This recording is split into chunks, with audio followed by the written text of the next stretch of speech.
नमस्कार, welcome back. स्वागत है आपका एक बार और मेरे इस चैनल पे। मैं हूं Brajnandan, advocate and legal consultant. आज की एक ऐसी समस्या निकल के सामने आई है, उस समस्या के हल क्या निकलेगा आज हम उसी पे डिस्कस करेंगे। वीडियो स्किप बिल्कुल भी मत करिएगा, पूरा देखिएगा और अंत तक देखिएगा। जिसमें आज की जो समस्या है, जैसा कि आप अभी तक जो थंबनेल है उससे आप देख के समझ सके होंगे कि किस विषय पे वीडियो आधारित है। लेकिन उस विषय को पूरा करने के लिए और कहाँ तक उसको सही है, कहाँ तक गलत है, आखिर समाज में जो घटित घटना है उनके आधार पे किसी के साथ जस्टिस होता है, किसी के साथ अनजस्टिस होता है, तो इस आधार पे हमें क्या करना चाहिए। और अगर जो ऐसी स्थिति अगर जो भविष्य में किसी के साथ अगर जो घटित होती है, जिसमें प्रभु से हम यही कामना करेंगे ऐसी घटना किसी के साथ ना घटित हो, लेकिन जो अगर ऐसी घटना घटित होती है तो उसके हिसाब से उपचार क्या है, लीगल रेमेडी क्या उपलब्ध है, इन्हीं सब चीज़ों पे डिस्कस करने के लिए मैं आपके सामने उपस्थित आया हूँ। और ज़्यादा समय ना लेते हुए आज का वीडियो शुरू करते हैं। और हाँ, वीडियो शुरू करने से पहले मैं एक चीज़ और कहना चाहूँगा, अगर जो आप वीडियो पे नए हैं या फर्स्ट टाइम आए हैं तो इसको सब्सक्राइब कर लें, साथ ही वीडियो पसंद आती है इसको लाइक कर दें, और अगर जो ऐसी वीडियो दूसरे लोगों तक आप पहुँचा सकें तो इसके लिए शेयर कर दें। जैसा कि आप सोच रहे हैं, ऐसा ही एक सवाल, ऐसा ही एक क्वेश्चन हमारे व्यूअर ने जैसा कि पूछा है कि क्या जो उम्र ज़्यादा हो गई है या उस स्थिति में रीमैरिज या दोबारा विवाह होने की संभावना नहीं प्रतीत होती है, तो उस स्थिति में क्या कोर्ट क्या सपोर्ट करेगी, कोर्ट के पास क्या रेमेडी अवेलेबल है कि अगर जो 40 साल या 50 साल या मान लीजिए 60 साल की उम्र में कोई महिला है, वो पीड़ित महिला है, या किसी भी कारणवश अगर दोनों हस्बैंड एंड वाइफ में कोई भी मामला नहीं सॉल्व आउट हो पा रहा है, तो उस स्थिति में क्या डिवोर्स लेना क्या पॉसिबल है या डिवोर्स मिल सकता है। अगर जो डिवोर्स मिल सकता है तो एक नया क्वेश्चन अराइज होता है, अगर जो डिवोर्स मिलेगा तो उस स्थिति में जो महिला आधी उम्र पार कर चुकी है तो उस स्थिति में क्या उसको मेंटेनेंस पाने का अधिकार है। अगर जो मेंटेनेंस पाने का अधिकार है तो प्रोसेस क्या होगा, लीगल रेमेडी क्या अवेलेबल होंगी। तो इन्हीं सब चीज़ों पे मैं डिस्कस करने के लिए आपके सामने उपस्थित आया हूँ। और सर्वप्रथम मैं ये डिस्कस कर लेता हूँ, जो ये बताना चाहूँगा कि अगर जो 40 साल या 50 साल शादी के हो चुके हैं तो उस स्थिति में क्या डिवोर्स मिलना पॉसिबल है। अगर जो पॉसिबल है तो क्या प्रोसेस हो गया, तो मैं इसमें बताना चाहूँगा कि डिवोर्स फाइल करना बिल्कुल ही अवेलेबल है। उस स्थिति में सबसे पहले सर्वप्रथम जो भी पिटीशन यानी कि जो महिला है, जाहिर सी बात है वो पिटीशन प्रूफ करेगी, लेकिन उस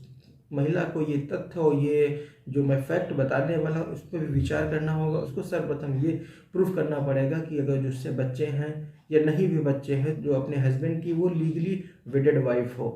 क्योंकि जब लीगली वेडेड वाइफ होगी तभी वो आगे पिटीशन फाइल हो सकती है, तभी आगे आपका जो वाद प्रस्तुत करने का जो कारण है वो बना रहेगा। अगर जो कारण बना रहता है तो उस स्थिति में जो महिला है उसके पास क्या प्रोसेस अवेलेबल है, तो उस प्रोसेस के अंतर्गत वो डिवोर्स की पिटीशन फाइल करके डिवोर्स प्राप्त कर सकती है। लेकिन अब ये क्वेश्चन अराइज होता है कि वो अपना ग्राउंड क्या दिखाएंगी, किस किस कारण पे जो उसको माननीय न्यायालय उसको डिवोर्स की डिक्री या ऑर्डर उसके फेवर में पास कर सके। तो मैं ये बताना चाहूँगा कि जैसा कि मैंने पहले की वीडियो में डिस्कस कर चुका हूँ कि उसमें कुछ ग्राउंड होते हैं, कुछ कारण होते हैं, उसी के आधार पे आपको डिवोर्स का ऑर्डर प्राप्त हो सकता है। वो कारण मैं दोबारा उसको एक्सप्लेन करने का समय नहीं है, वो मैं दूसरे की वीडियो में बता चुका हूँ, लिंक डिस्क्रिप्शन में है, आप उसको वॉच कर सकते हैं। लेकिन सर्वप्रथम मैं इतना जरूर कहना चाहूँगा कि अगर जो हस्बैंड एंड वाइफ आप अगर जो म्यूचुअली तरीके से दोनों लोग अगर जो सहमत हैं कि दोनों लोग अगर जो चाहते हैं कि हाँ डिवोर्स या तलाक की डिग्री पारित करवा लिया जाए माननीय न्यायालय के द्वारा, जिसमें कि हम अपने कारण और अपने जो फैक्ट हैं वो हम एक्सप्लेन कर सकें और जिसमें माननीय न्यायालय हमारे फेवर में आदेश पारित कर दे, तो उस स्थिति में सबसे पहले अगर जो दोनों लोग अगर जो साथ में जाके पिटीशन फाइल करके अपनी डिवोर्स की डिग्री प्राप्त कर सकते हैं तो मच बेटर है। क्योंकि कंटेस्टिंग डिवोर्स के कंपैरिजन में जो म्यूचुअली डिवोर्स यानी कि दोनों लोगों की रजामंदी सहमति के आधार पर जो डिवोर्स की जो ऑर्डर प्राप्त होते हैं वो थोड़े कम समय में और जल्दी प्राप्त हो जाते हैं, क्योंकि इसमें किसी भी एक पक्ष या दूसरे पक्ष दोनों की तरफ से कोई भी आपत्ति आने की संभावना नहीं होती, क्योंकि दोनों को ही कोऑपरेटिव नेचर होता है, दोनों ही चाहते हैं डिवोर्स के ऑर्डर पास हो जाए। दूसरा तरीका ये निकल के सामने आता है कि जैसा कि मैंने पहले की वीडियो में मैं डिस्कस कर चुका हूं कि उसमें कुछ ग्राउंड दिए गए हुए हैं, उन ग्राउंड के आधार पे अगर कोई भी एक भी ग्राउंड। अच्छा हाँ, एक चीज़ और एक लोगों ने हमसे जैसा कि जानना चाहा कि जो मैंने ग्राउंड अभी पहले के वीडियो में जैसा कि मैं डिस्कस कर चुका हूँ कि क्या उसमें से सभी ग्राउंड एक एक करके सभी साबित करने होते हैं। तो मैं बताना चाहूँगा उसमें सभी ग्राउंड आपको साबित करने की आवश्यकता नहीं होती है। उनमें से कुछ कोई भी एक ग्राउंड भी अगर जो आपके पास प्रूफ करने का अगर जो आपके पास रीज़न अवेलेबल है तो उस आधार पे आप डिवोर्स की डिग्री प्राप्त कर सकते हैं। और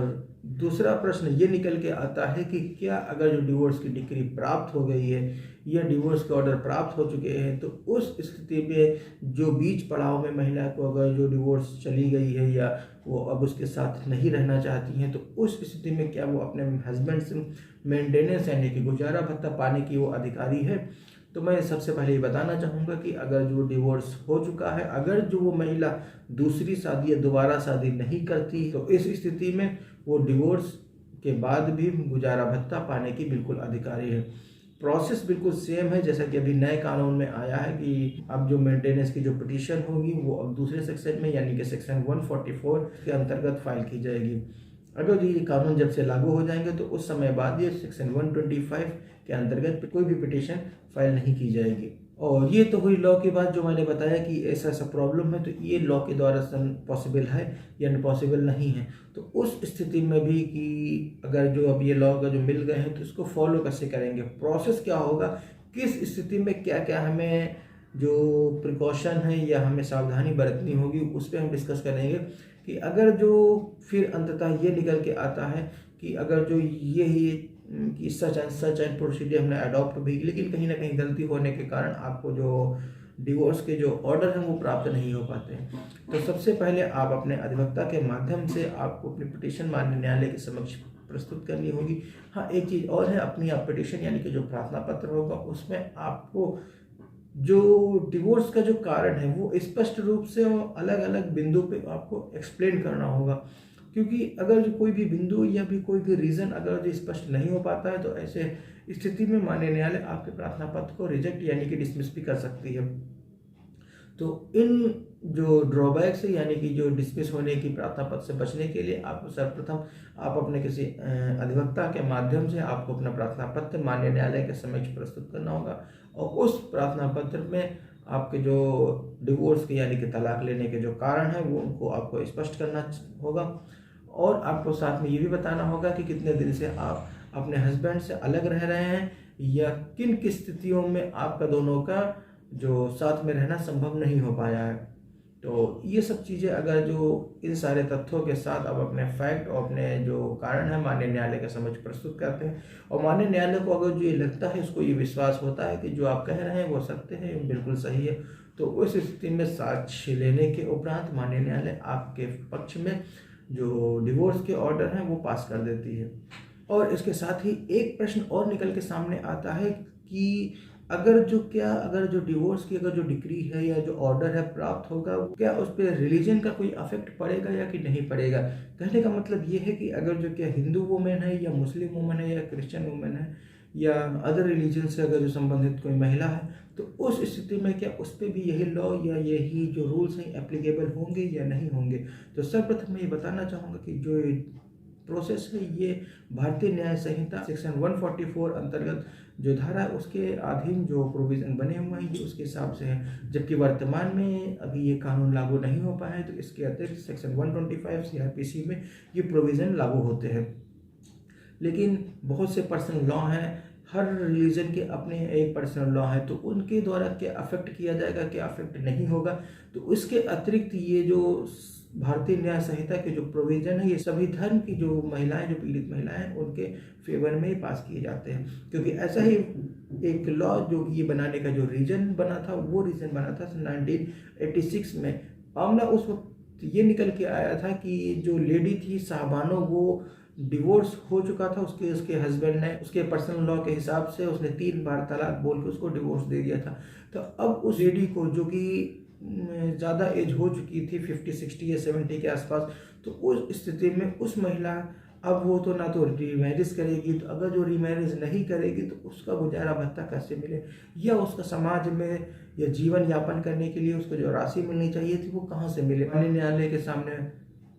तथ्य आने के उपरांत इसमें बहुत कंट्रोवर्सी हुई। कंट्रोवर्सी बढ़ते बढ़ते ये माननीय उच्चतम न्यायालय के समक्ष ये मामला पहुंचा। उसमें ये जो मैटर था इसमें माननीय न्यायालय ने ये जो होल्ड किया और साथ में और लोगों के साथ में एक लेट डाउन एक डिसीजन बनाया जिसमें वो सभी के द्वारा वो फॉलो किया जाएगा